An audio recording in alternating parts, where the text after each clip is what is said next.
La drépanocytose, parfois appelée anémie falciforme, est une maladie génétique qui touche l'hémoglobine, cette protéine contenue dans les globules rouges qui sert à transporter l'oxygène à travers le corps.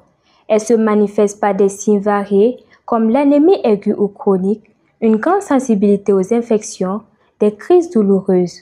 Âgé seulement de 9 ans et élève en classe de CE1, Ibrahim souffre de cette maladie. Issu d'une fratrie de 5 enfants, il est le seul atteint de la forme la plus grave, SS, une situation difficile pour son père. J'avoue que je suis très tardivement qu'il était atteint de cette maladie.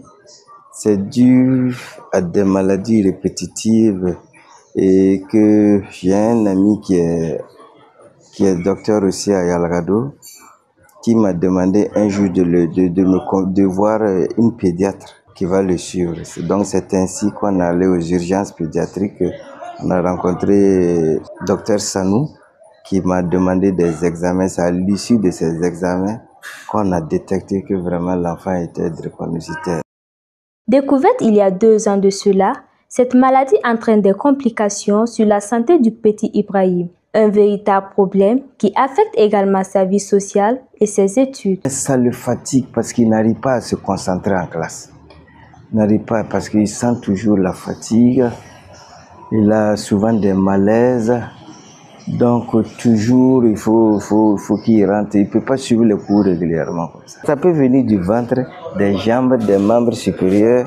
Quand il commence à dire qu'il a un peu mal au bras par exemple, ou bien qu'il s'agit, quand ça lui prend sur les pieds, il ne peut même pas s'arrêter. Il est tout le temps seul, il est tout le temps collé à moi. La drépanocytose impose des règles d'hygiène de vie qui sont essentielles pour prévenir les complications et maintenir la qualité de vie malgré la maladie. Son traitement demande beaucoup de rigueur et de suivi, ainsi que des moyens financiers. Une fois qu'il me dit « Papa, j'ai un mal de tête », tout de suite, je cherche à savoir si c'est un début de palu ou si c'est un palu simple pour lui trouver le médicament sur place. Parce que quand il laisse durer, plus la maladie dure, plus il perd du sang. Et quand il perd du sang, ça provoque ces crises. Ça nécessite de l'argent pour des examens ou de, je sais pas.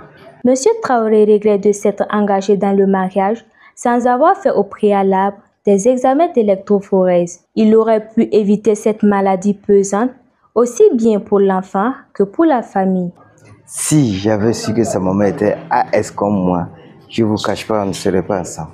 Parce que vraiment, ce n'est pas facile. L'enfant, il souffre. Ça fait que moi-même, mes fréquentations sont limitées. Je n'arrive même pas à prendre mes propres loisirs comme ça. La drépanocytose est une maladie chronique pour laquelle il n'existe pas à l'heure actuelle de guérison. Cependant, la pratique ciblée du dépistage de la drépanocytose à la naissance permet une prise en charge médicale précoce qui est la clé d'un meilleur pronostic et d'une qualité de vie préservée. N'oublions pas néanmoins que la meilleure solution pour contrer cette maladie est de faire des examens prénuptiaux et d'éviter de forcer le mariage dans le cas où les 2 partenaires ont un risque élevé de faire des enfants drépanocytaires.